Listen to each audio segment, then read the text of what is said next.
and that they're supposed to let that lifetime go and know in this lifetime that they can have an amazing life. And just knowing that their angels and beings of love and light are always around them. And more people are doing it. It's just incredible. I'll see these beautiful light shows around individuals, and suddenly you'll see the facial expression on the person as they go under. It will change, and then I will see an angel's face looking back at me.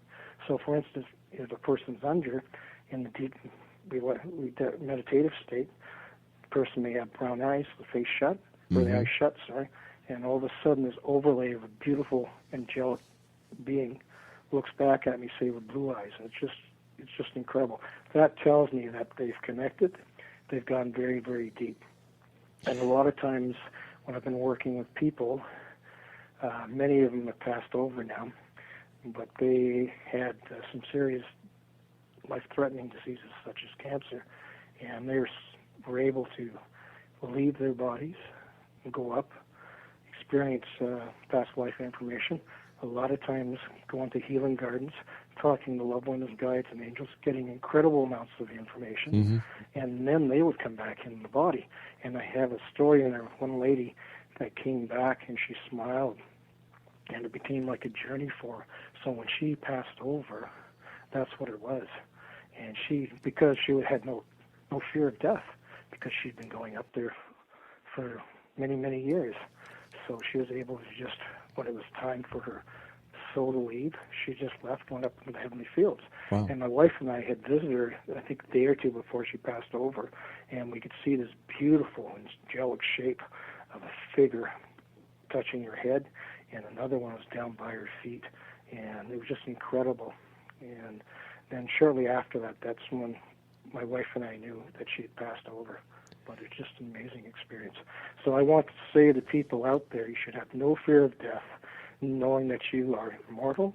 You come back lifetime after lifetime, and there really is something up there. It's a wonderful, vibrant, loving, kind place where you can meet loved ones that have passed over and talk to them, talk to guides, and talk to your angels. And there's many, many different types of angels. What do the angels look like? You know, do they look like the paintings that the great masters have done with beautiful wings? Michael the warrior. Or is it? Are the angels perceived differently by the people who encounter them? The second part, by the people encountering them, see them differently. Some will see a beautiful being with these beautiful lights and colors around them. Some will just feel the energy, or it's like watching that old movie Ghost from way back. The shapes, and that's what many of them will see. Some of them will literally feel and see this beautiful person. They don't necessarily have to have wings. They can just be beautiful lights or colors that you see in the rainbow after a storm. So everybody perceives them differently, and it's just wonderful that happens. It's not their imagination that tells me that their hearts are opening up with love, and the crown on the top of the head opens up, and they're able to work with various beings of love and light. So as you said, it isn't just like you see in these paintings. They come through very differently. Doug, when you're talking to people about past lives and you regress them, how long does it take for you to actually put them under to a point where they start reliving a past life? Depends on the individual. It depends how open they are. If their hearts and chakras are open, particularly, as I said, the heart and the crown. As they sit and relax, they go under very, very easily. Some other people are a bit tougher nuts to crack, and they'll have to guide them. It can take anywhere from, when I initially start, from about a half hour to 45 minutes, depending on the individual when I'm working with them. Now, I use what's called a chakra meditation induction, and that's a special technique where I guide the person to feel energy coming up and down through the body. And it's actually quite successful for me, because basically they say about out of every 3 people can be hypnotized. Now, when you're doing something like this, working the chakras, and you're guiding them, and they can feel this energy, and a lot of people a great deal more are able to go under very quickly. Some, as I said, take much longer. It just depends on the situation. I've had people I've worked with once or twice, and I just talk to them, and bang, they shut their eyes and they're gone. So it's hard to answer that question. Right. It just depends on who you're dealing with and how open they are, and how willing they are to let things go and not keep control of everything. Now, you do past life regression, but you're in Saskatoon, Saskatchewan. How can people who are listening around the world, how can they actually find a professional and competent past life therapist, Doug? Well, there's many ways of doing it. I talk about it in my last chapter, Chapter 12. They should check around. If you say in Los Angeles, you probably have a bigger access base. You can look in the phone book, I suppose, but you should look around, talk to people, get as much information as you can. And just because someone is, say, a past life therapist is really good at it, you shouldn't dismiss, say, someone that could be a psychic or a clairvoyant. So you want to find out what their reputation is, first of all. And if the price is too low, then you know something's wrong. Yeah, I can do it for $40 or $50. Well, you should have little warning bells going off in your head. So there should be the reputation involved, how long have they been in business, and perhaps even asking for several references from the person that you're seriously considering going to see. And I think it's very, very important. You can have people, you can phone up and go see someone that will do a psychic reading, so to speak, and say, yeah, you were so-and-so in the past life.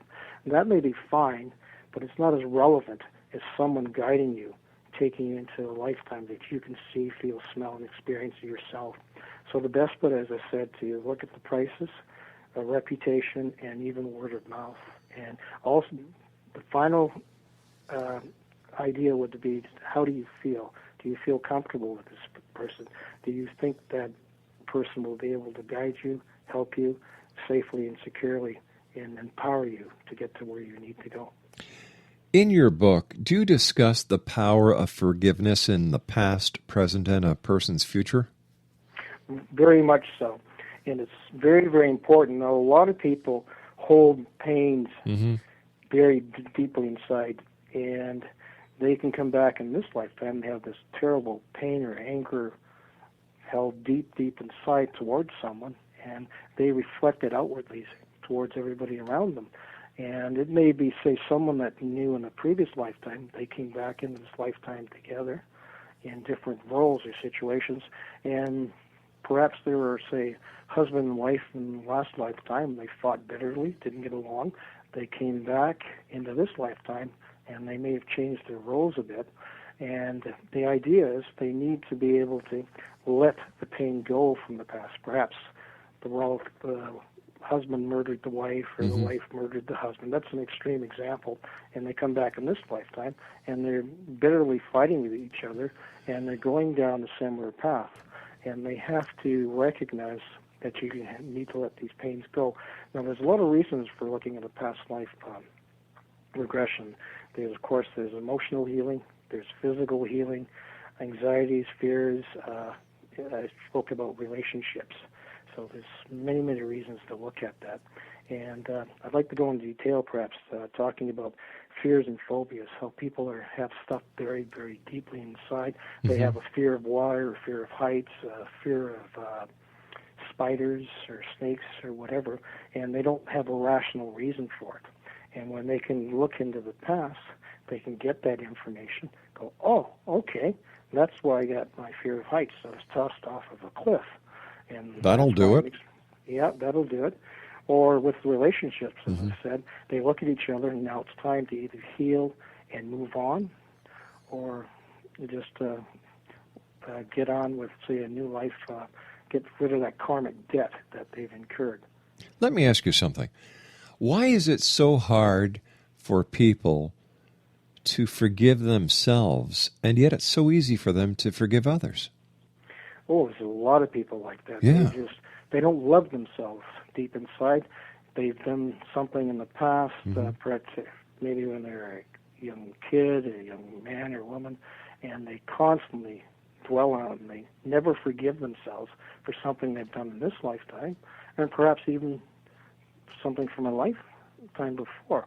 And they need to know that they're special, that they're loved by angels and guides, and that they need to let that pain go, sadness go, and love themselves. And when they can do that, instead of sending all the love out to everybody else, you can actually have it within you as well.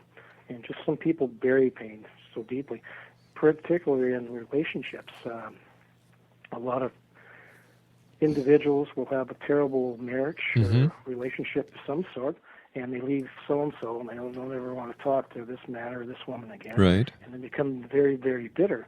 So they close down their heart chakras, and as they do that, the love does not release, and it makes it difficult for them to heal and allow that healing energy to flow through. Now, if they can heal themselves, open up that heart, getting that true love energy to flow through, it'll also help open up the crown chakra, and then they can truly heal themselves and be a better person for it. Is there an exercise or something that people can do to open up their the ability to heal themselves, to forgive themselves? Oh, yeah. There's quite a few exercises. I've got them listed in particular details in several of my chapters. There's one where you can actually shut your eyes, do some deep breathing, and release your breath. And I've incorporated some of these exercises from my first two books as well to get it to flow together. But the individual can put their hands on their chest and their heart area, take a deep breath in, hold it, and release it slowly. And as that person does that, they can say, focus on a baby that they love, or a loved one, a child, a man or woman, a dog or a cat. And many times as they do that, and they can remember this wonderful feeling, this happiness within, and as they do that, the heart chakra opens up, and they feel this wonderful, warm, loving energy spreading across.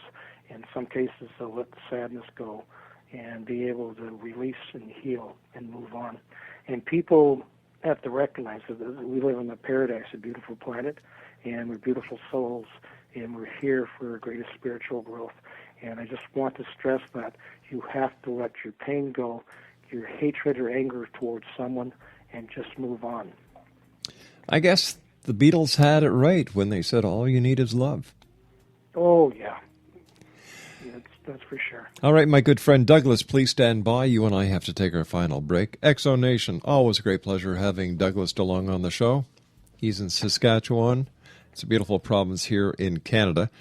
His website, www.douglasdelong.com, and his wife's website, www.caroldelong.com. And Douglas has a brand new book out, published by the people at Llewellyn. It's entitled Past Lives for Beginners.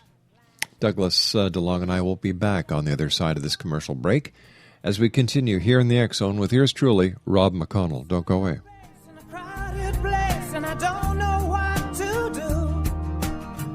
You're beautiful. You're beautiful.